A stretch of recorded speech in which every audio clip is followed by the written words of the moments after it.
Welcome to the Garden Talk podcast, where we interview growers from all over the world, both beginners and experts, seeking to learn more about what they know about gardening and how they do things in their garden.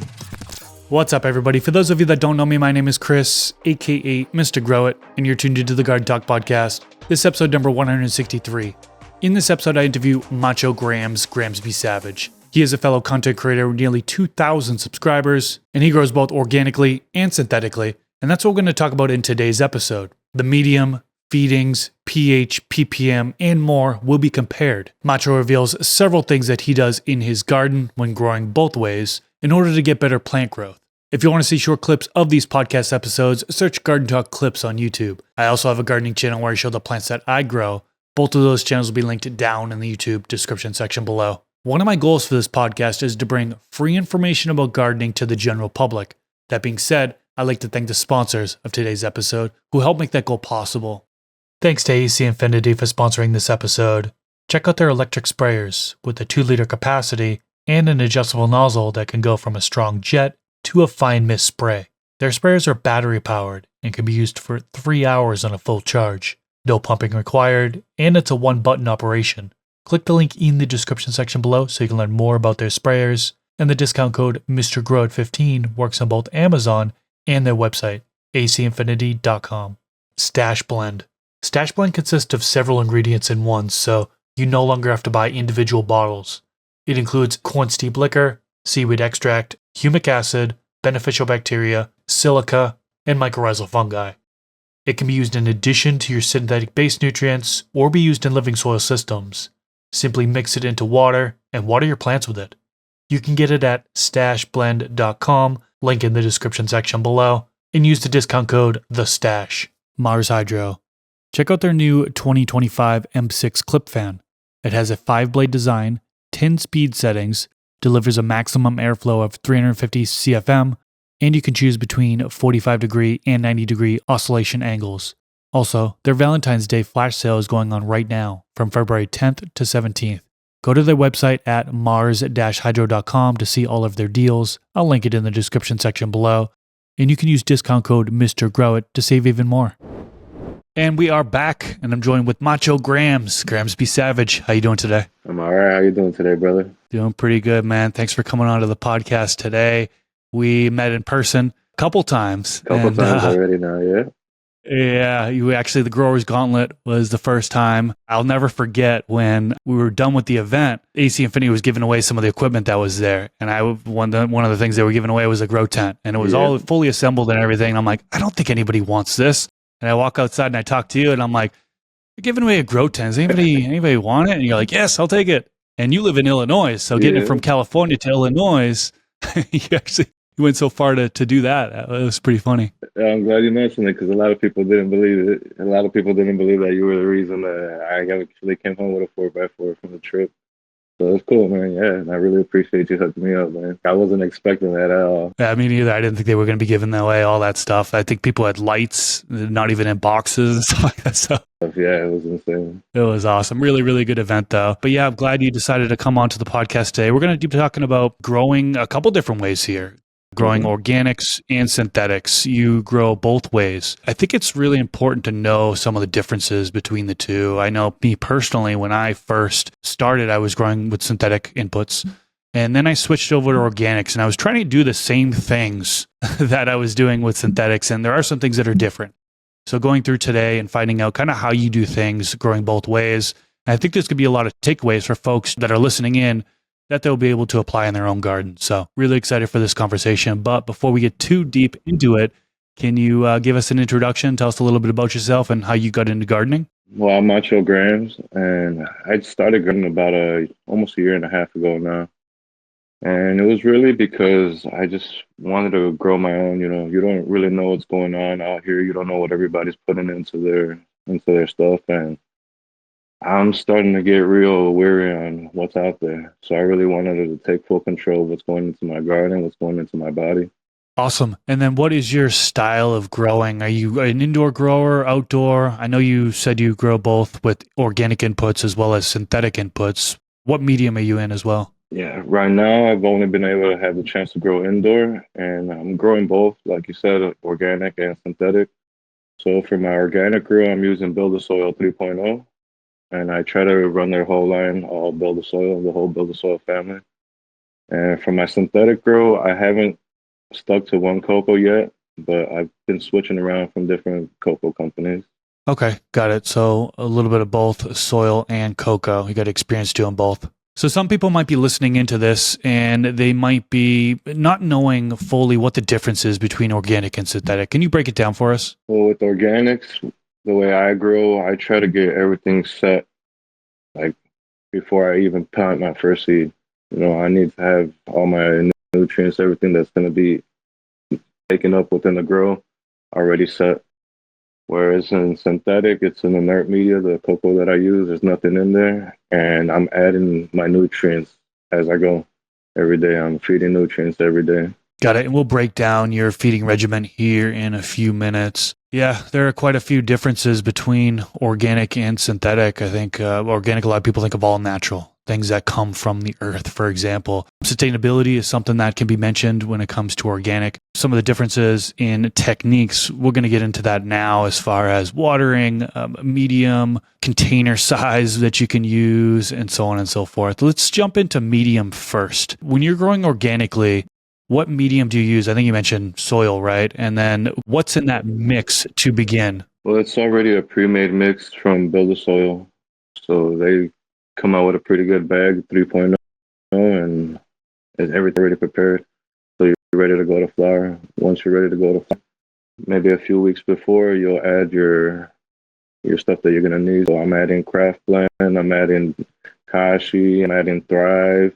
Okay, yeah, I pulled up the 3.0 recipe here. It's got so much stuff in here, too much to name off everything. Yeah, It's got the fish compost, we've got biodynamic compost, worm castings, trace minerals, humic acid, the list goes on. So it's a very long list of things that included in this recipe. I've heard a lot of people having really good success with Build a Soil soils. I think they have a handful of them, but I think their most popular one is that 3.0 recipe that you mentioned. Yeah, ever since I started using it, I've been sticking with it. I haven't had a problem with them. I could stick a fresh cut directly in there and it'll grow. No problem. And with organic, another thing that is worth mentioning is you're really relying on the microbe life in order to break down those amendments. Not all the amendments in there. I mean, some can be soluble, right? So when you water it in, it turns into a bioavailable form that the plant can then uptake. But for the most part, a lot of these are going to need that after the watering, the microbes go to work then, and they break down those nutrients and put them into a form that's going to be available for the plant to uptake. So that's a big difference there that we didn't mention before. Now, when you're growing with the synthetic bottled nutrients, are you just in cocoa? You mentioned that. And kind of what is 70-30 cocoa perlite mix. Okay, and there's no amendments that you add in prior to planting. You're just using the bottled nutrients. Is that correct? Yeah. No, I actually got a salt nutrients. So it's no bottle. Yeah, it's all dry nutrients. Powdered form. Got it. Yep. And then what container size are you using when growing organic? When I grow my organics, I go anywhere from 5 to 7. I wouldn't mind growing a little bit bigger, but right now that's all I'm able to grow in. As far as my synthetic grow, when I grow my synthetics, it doesn't really matter. I've seen I could grow in a 1-gallon pot or in a 5-gallon pot, and I can still get the same results depending on how much I'm feeding. I hear you. Yeah, on the organic side of things, you often hear people say the bigger the better. You know what I mean? But you can certainly get away with, let's say, smaller grow pots. And I know what's small is certainly subjective, but I think a lot of folks would consider 3 gallons, 5 gallons as being smaller containers. Even maybe some people might say 7 gallons or 10 gallons are small. They prefer 15 gallons or more. I personally ran organics I've tried 3 gallons, I've tried 5 gallons, 7 gallons, up to 10 gallons. And actually gotten easier and easier as I've moved up in pot size. And that's one of the biggest argument for folks that are growing organically is they say the bigger the pot size, the better. Now, certainly there are downsides to running a bigger pot size, but having kind of a bigger pot size and having more nutrition in there, it just can be a lot easier, kind of retaining moisture and so on and so forth. Now, with the synthetic, I agree with you. Like right now, I've got 2-gallon grow pots that I'm growing with synthetic bottled nutrients. So on the smaller side of things, and I've also run that with 3 gallons, 5 gallons, 7 gallons. So I've tried out a variety of things as well. And I really do like growing in those smaller ones, particularly 2 gallons. Now, if you're hand watering, there might be an advantage there to be in one of the larger pot sizes. You don't have to water as often. Yeah, But if you're on an auto watering system, like I'm on the Blue Mat system with 2 gallon containers, it's fantastic. yeah, those blue mat systems are amazing. I actually need to get me one. I'm still hand watering myself, so yeah, I got a couple self watering bases, but I need more. Yeah, it can be so much easier to just dump water into a reservoir, for example, and then have your organic inputs in there, and it's just slowly dripping down as needed onto the medium. It's certainly beneficial. So for feedings, I want to get deep into this one because this is, I think, is where a lot of people get tripped up.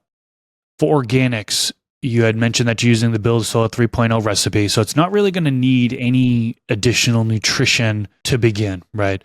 No, not to begin with. Depending on what pot size you're using, how big of a plant you're growing, how long you veg for, you could potentially run out of that nutrition, right? That could be depleted from the medium. So is that the case for you? And if so, what organic inputs are you providing the plant with? As far as in veg, I haven't had a problem. Like, if my plant will go through the whole veg cycle fine. It's when you're flipping into flower. Now, a lot of people see the organic, they see the bags, and they hear water only. And it'll get you so far water only, but it's not going to get you the quality that you want if you're only using water. So before I go into flower, I'm adding craft blend and I'm adding builder flower, and that's going to help me get all the nutrients that I need later on. Because in organic, it's going to take a while for everything to break down. So you want to prepare your soil before you get into flower. Okay, so you're top dressing before flipping to flower. How long are you usually doing a veg for? It depends. I've done 1 month veggies. I've done 2 month veggies. I noticed with the 2 month veg, I'll get a bigger yield at the end. So 30 to 60 days, and then before flipping to flower, you'll top dress. And do you just do that one top dressing before flipping to flower, or are you also doing a top dressing kind of mid flower? Sometimes mid flower too. I'll add some stash and I'll hit it up and yep. Okay. Yeah, I know roughly people do every 30 days, but it really depends on, again, what size container you're in, how big the plants are, so on and so forth. Yeah, well, I feel like in those 5 gallon pots, just that one time in the beginning before I flip to flower, it's enough. Yeah, the plant's been doing good. I haven't had no deficiencies towards the end, and I'm happy with what I'm getting. Awesome. So it's just craft blend and then build a flower. Are there any other inputs you use on the organic side of things, whether it be worm castings or any additives or anything? Yeah, there's worm castings in the craft blend leaf, but I'm also using a bokashi, and there's another bottle. It's Thrive. That's also comes from the Builder Soul family. I believe that's Yahweh. If I'm mistaken. The Thrive bottle. And that's being applied at the same time as the build Yeah. flower? Okay. So yeah, pretty easy regimen there when it comes to organics. A lot of people, I think that's one thing that a lot of people like is you're just really doing a few, 2, maybe 3, sometimes maybe even more top dressings. And then it's just water only from there. So that definitely makes things a lot easier when it comes to feeding. Now on the synthetic bottled nutrient side, that powdered line that you talk about, what is the name of the line that you use? I use Strive Nutrients. Pretty simple line. It's a 2-part system, and the A and B from veg to flower. It's the same ratio, so you don't really have to worry about calculations or anything like that. Yeah, real simple line. That sounds pretty easy. Are you doing a full dose according to their feeding chart? Are you doing like a half dose? And how often are you doing feedings? So I'm filling up a 5 gallon reservoir, and that probably lasts me about 3 to 4 days. And I got about 4 plants growing off of that right now. Okay, and then are you're just scooping it out with a container and then watering your plants as needed? Yeah. Well, I got a water hose now, and it's a lot easier, so I could just water my plants within 2 minutes. Everything's done, and yeah, it's real easy. That's cool. Now, are you doing, I think you mentioned in the beginning, you're feeding every single time. So anytime the medium dries out, you're giving a dose of nutrients. Have you ever done the every other feeding where you're watering one time, then you're feeding the next time, then when the medium dries out, you're watering again and going back and forth? I know it's a very common technique when it comes to using synthetic nutrients. Have you done that before, or is it just straight nutrient mix every single time? Yeah, with my synthetic, I haven't done that. I've just been giving the nutrients every time. Now, have you run into any toxicity issues at all? No, I haven't had no problems. Sounds like a really easy lineup to use. Yeah, I really like it. Ever since I started using it, I don't think I'm gonna switch over. I mean, I like using other lines too, like trying different stuff, but I'm really set with that one. I really like it. Do you have to adjust the pH at all? That's a common thing that people look at when using synthetic nutrients is they'll Yeah, for mix it up sure. in their nutrient Yeah. solution and then they'll adjust to the pH. What does your pH come out to before and then what do you adjust it to? Before I adjust it, it's usually around 6.8, almost 7, and I try to get that down to 6, 5.8, 6, around there, 5.8 or 6.0. What do you use to adjust down? Just the GH, General Hydroponics pH down. Got it. So I believe that's a phosphoric acid, but I'm not 100% sure. But yeah, those acids are very commonly used in order to adjust the pH down. Now, with the organics, are you pHing at all? Like, are you monitoring the No, pH, whether it no, be not at all. That's a not at beautiful all? thing about it. Yeah. I mean, I know I can, but the plant's been showing me that she's doing good and she's fine. She's happy.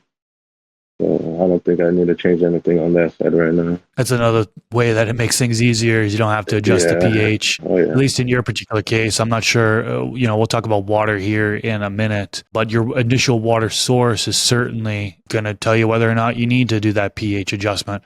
Some people comes out of their tap at 8 pH or higher, and they're like, I have to adjust the pH or else I come across problems. But if your tap water or your filtered Oro, whatever water source you're using, if it falls within that 6 to 7 range roughly. Sometimes it can be up to 7.5 pH. People swear that they add that in and they don't do any sort of pH adjustments and their plants are fine. Yeah. When I check mine out the tap, it's at 7. But I still like I let my reservoirs aerate overnight. I'll stick a air stone in the water, let that sit for at least 24 hours before I give it to any of my plants. Yeah. It's also said to help eliminate some of that chlorine that's in there. All that extra stuff that you don't want to give. Yeah. Yeah, depending on your local water source, it uses either chlorine or chloramine. Although if chloramine's included, that's one thing that people really have to be aware of. Is that isn't something that is just gonna, if you have it sit overnight, it disappears. It's more of a stable molecule versus the chlorine. A lot of people just let it sit overnight. Some people let it sit and have an air stone in there like you do. Some people put it in light. They said that helps with it dissipating. Well, my first 6 months when I started growing, I was buying water. So I was just buying distilled water every day. And that was getting expensive after a while, man. So I started testing with my tap water, and the plants didn't really give me too much of a reaction to everything normal the same. So I just stuck with that. Man, I can only imagine. Yeah, I had a buddy who lived locally. He was buying water every time. He was buying reverse osmosis, and it adds up. I personally think over time, it's going to be worth it to buy a system that you can actually install, like underneath your kitchen sink, for example, because they're pretty small. And a lot of these are now a 1-to-1 ratio. Before, a lot of the old systems are a 1-to-3. So what do I mean by that? It's basically for every 1 gallon of RO water that you get out of the system there, 3 gallons would be wasted. Yeah. Now, like I mentioned, it's a 1-to-1. So for every 1 gallon you get, only 1 gallon is wasted. And so, buying that, which is 250 bucks roughly for that particular system. I'm talking about the 1-to-1 system. It can certainly save you money over the long run versus going and buying either reverse osmosis or distilled. It can be very, very costly doing that avenue. Yeah, I'm definitely looking into getting something different. Picking up a system for the house so I don't have to worry about the water anymore. Now, how about the EC or PPM? Let's start with organics. Are you doing any type of monitoring of the EC or PPM?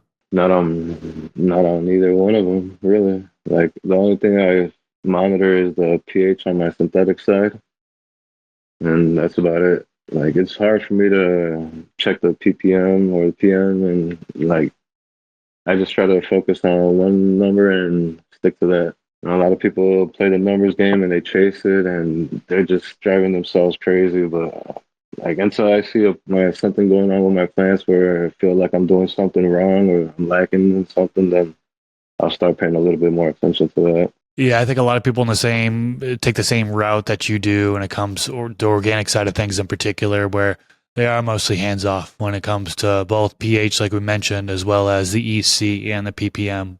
Yeah. But if they're coming across problems, some people do check that. both the pH and EC or ppm in order to see, hey, is there a lack of nutrition? Or is there too much? Maybe there's too much nutrition in there. It's caused a toxicity issue. Checking on an as needed basis seems to be the theme for a lot of folks growing with organic inputs. Now, you had mentioned that with synthetic, that synthetic line you're using, the powdered line, you're not checking the EC or ppm of that, which I think a lot of people might say that's a little surprising there not to monitor it. Have you come across any issues like with toxicities in particular or any deficiencies? No, not yet. No, ever since I started using this line, like, I swear I haven't had no problems.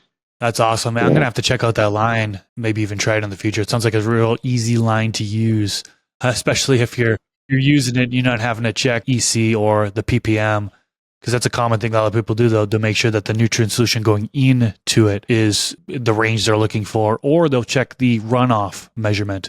So they'll run the nutrient solution through, and then they'll check the runoff and make sure that the EC or ppm is kind of within certain ranges. So you're not aiming for particular ranges for the different stages of growth when you're growing with the synthetic inputs? No, I'm just monitoring the pH levels, and that's it. Interesting. And I really recommend that line for anybody who's new and thinking about getting into synthetics. It's been real good for me. Like, being a new grower, I haven't had no problems, and yeah, I really like it. Awesome. That's good to hear. So you already mentioned using tap water. Now, how do you go about the waterings of your plant? Are you kind of checking the medium and seeing if it's dry, or are you kind of on a schedule? Maybe we'll start with organics. How do you go about watering when you're using the organic inputs? Well, I used to have it on a self-watering base. So it would just drink as it wanted to.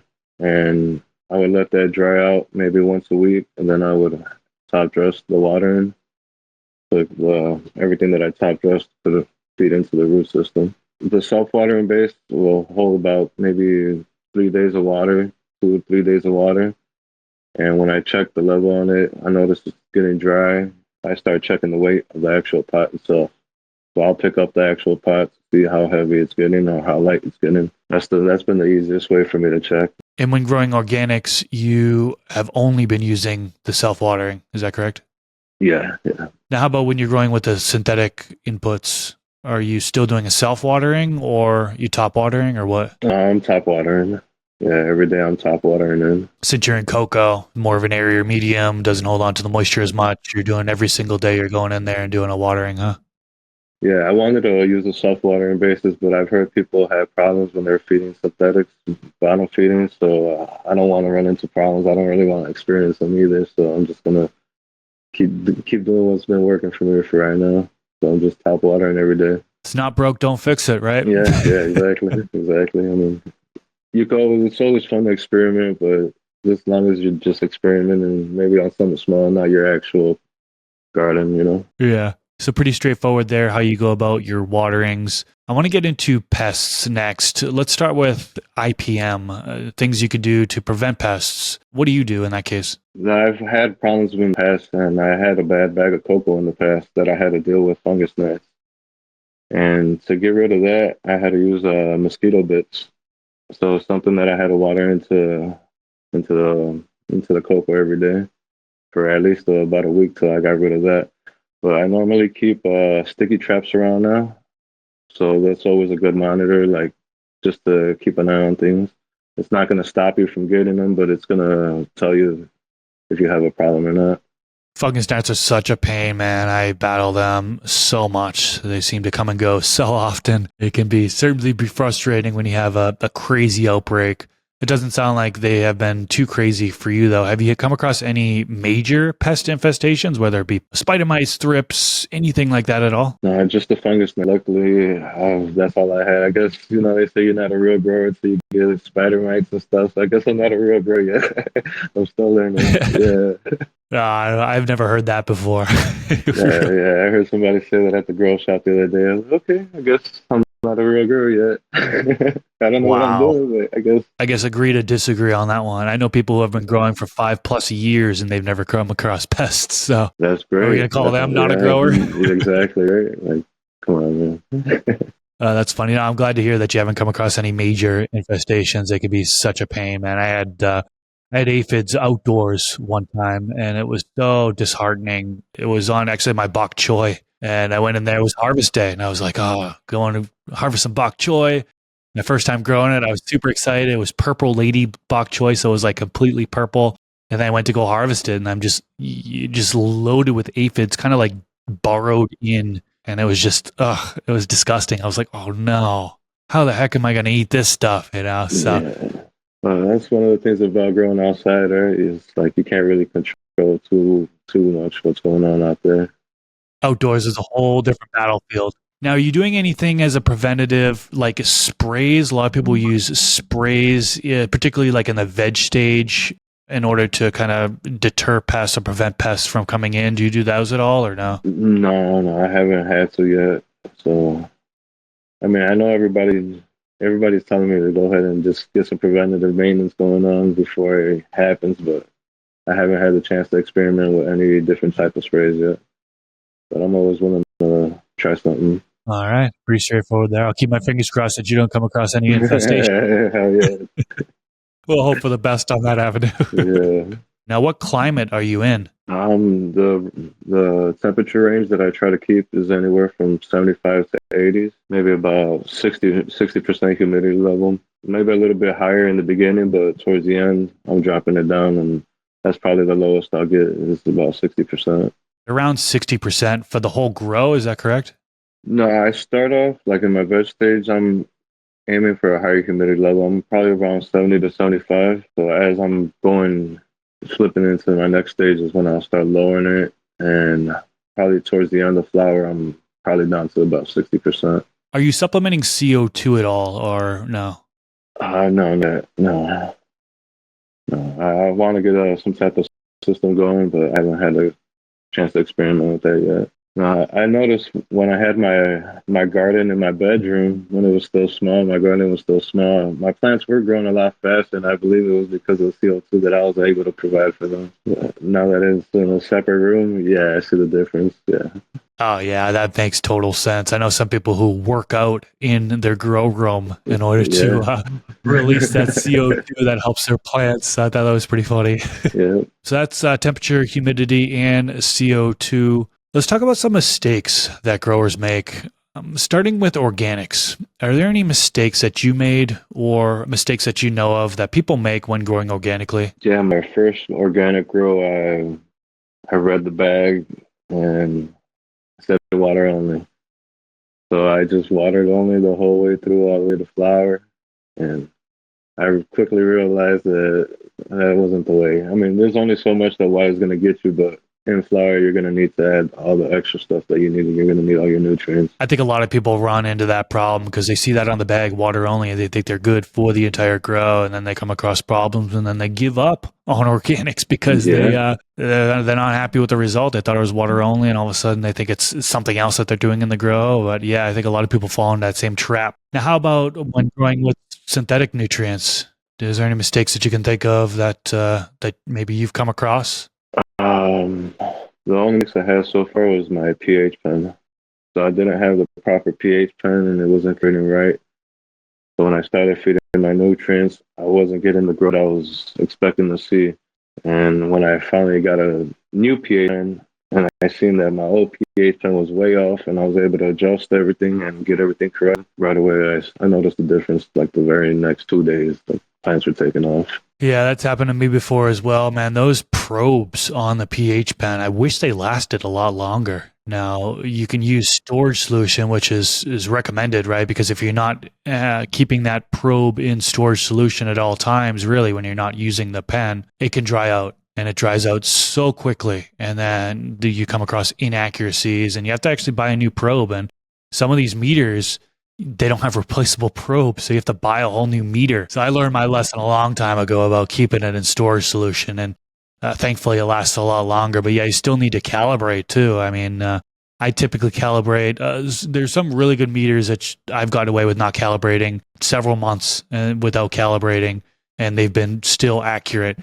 But I think general recommendation is every month or so to calibrate. And actually, that's a question I'd like to pass off to the audience, folks that are listening in. For the folks that use a pH pen, how often do you calibrate? Let me know down in the comment section below. But yeah, pH pen, man, that is something that can definitely be thrown off over time. And you Yeah. definitely need to keep your eyes on that because that could cause problems with your plants. Yeah, and I recommend getting the one. I mean, there's a lot of cheaper versions that are available, but I wouldn't recommend that. You know, it's Which a one do tool you that you're going have? to be using. I got an AC Infinity one, so I got Okay. the Yeah, one me with the too. whole kit. Yeah. Yeah, I've got the all-in-one AC Infinity one. I've been using that for since it came out. So moving on, one thing I want to ask you about, I like to ask this every now and then, advice for beginners. For the folks that are just getting started growing with organic inputs, what advice do you have for them? If you're going to be listening to other growers and taking advice in from other growers, try to stick with one grower. Don't go from one grower and take advice from another grower and another grower, or get tips from another grower, because it's gonna mix everything up.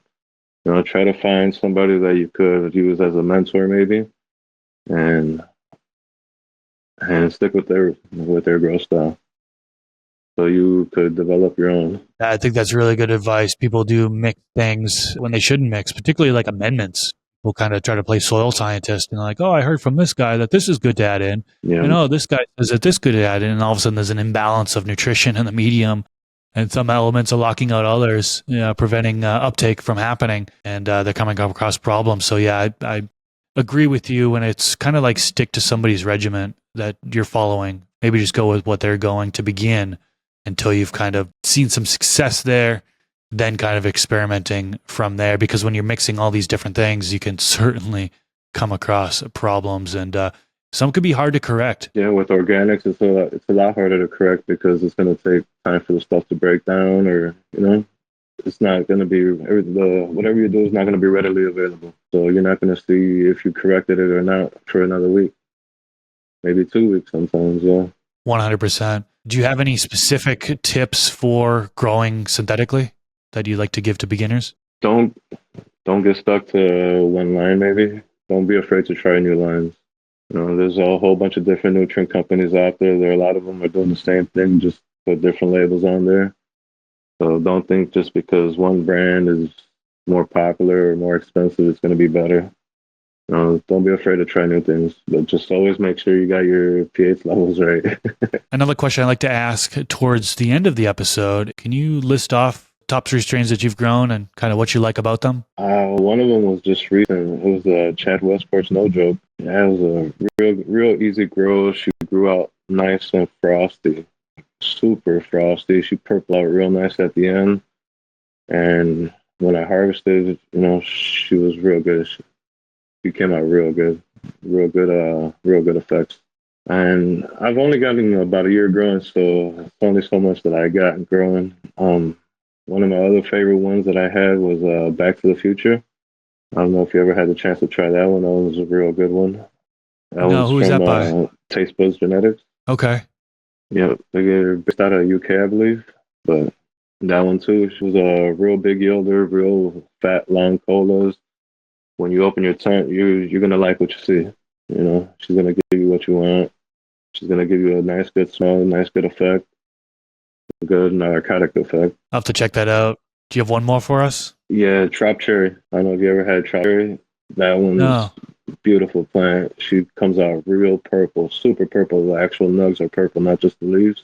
So she's real frosty. She smells real good, like a real strong scent, a fruit punch with a hit of gas, a little bit of funk in the back end. But yeah, that's definitely one that I plan on keeping around for a while. Man, that sounds right up my alley. Who's the breeder on that? I believe that was Exotic or Relentless. One of the two. I had to double check, and I'll get back with that one. Okay. Sweet, man. Well, this has been awesome, dude. We went through quite a few things when it comes to how to grow organically and then how to grow with synthetic inputs, kind of really how you do things in your garden. And that's really what this podcast is all about. I have people from all different experience levels, beginners, intermediate, advanced, and they're really just talking about either kind of area that they specialize in or how they do things within their grow. So really happy that you sat down with me today and talked about how you do things. And I definitely think there's some good takeaways here, particularly for the folks that are just getting started growing. And yeah, man, we'll wrap things up here. Can you tell listeners how they can find you and what you have upcoming in the future? Oh, I appreciate you having me on there. I really do. You guys can find me on YouTube, Macho Grams, Gramsby Savage, and Instagram, same name, Macho Grams, Gramsby Savage. And just look out for videos coming out on YouTube. That's where I'm really focusing on more right now.